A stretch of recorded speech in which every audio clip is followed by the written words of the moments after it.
हमें वर्ष में तरह तरह के दिवस मनाने पड़ रहे हैं। बहुत दिनों पहले मलेरिया के विरुद्ध सरकार द्वारा अभियान छेड़ा गया था। उस समय नारा दिया गया था कि ना मच्छर रहेगा ना मलेरिया। उस समय मलेरिया पर सरकार ने काबू पा लिया था, किंतु मच्छर समाप्त नहीं हो पाया था।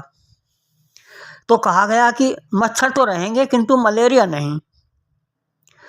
वर्तमान में स्थिति पुरानी वाली ही है। लगता है कि मच्छर भी रहेगा और मलेरिया भी। यह है समझौता। उसी प्रकार पहले हिंदी के समर्थन में नारे लगे, ना अंग्रेज रहेंगे ना अंग्रेजी। फिर निराशा का घूंट पीकर कहना पड़ा, अंग्रेजी तो रहेगी पर अंग्रेज नहीं। ये पुरानी बात है। किंतु अब हमारे देशी अंग्रेजों के होते हुए कहना पड़ता है कि अंग्रेजी भी रहेगी और अंग्रेज भी रहेंगे। सच तो यह है कि हमें हिंदी दिवस भी अंग्रेजी के डर से ही मनाना पड़ता है। आज बच्चों की माएँ बड़े गर्व से कहती हैं कि हमारा बच्चा हिंदी नहीं जानता, शुरू से ही इंग्लिश स्कूल में पढ़ा है। ये सुनकर हिंदी वाला बेचारा शर्मा जाता है। लगातार हिंदी कमज़ोर पड़ती जा रही है और अंग्रेजी का वर्चस्व बढ़ता जा रहा है। हिंदी को जीवित रखने के लिए हमें हर वर्ष हिंदी दिवस मनाना पड़ता है। ना अंग्रेजी का वर्चस्व होता, ना ही हम हिंदी दिवस मनाते। हम भी कमाल के हैं, अंग्रेजी के डर से अपनी मातृभाषा को याद कर लेते हैं बस। वैसे हम कोई भी अच्छा कार्य डर से ही करते हैं, कर्तव्य समझकर करते ही कब हैं। ईमानदार वही है जो डरता है।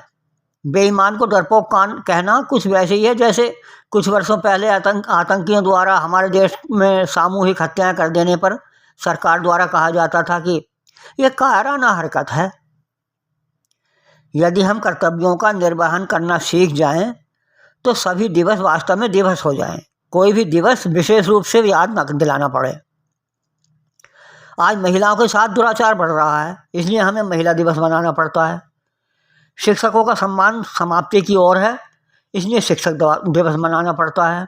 यह बात अलग है कि इनका सम्मान घटने का कारण ये शिक्षक स्वयं हैं या छात्र। माता पिता का निरादर बढ़ रहा है, सम्मान घट रहा है, इसलिए मातृ दिवस व पितृ दिवस मनाना पड़ रहा है। कहीं ऐसा ना हो कि भविष्य में हमारे कारनामों के और व्यवहारों के कारण हमें दिवस विशेष मनाने के लिए 365 दिन ही कम पड़ जाएं। क्या हमें अपने सांस्कृतिक व नैतिक मूल्यों का स्मरण कराने हेतु वर्ष में एक दिन निर्धारित करने को मजबूर हो जाना हमारे लिए शर्म की बात नहीं है।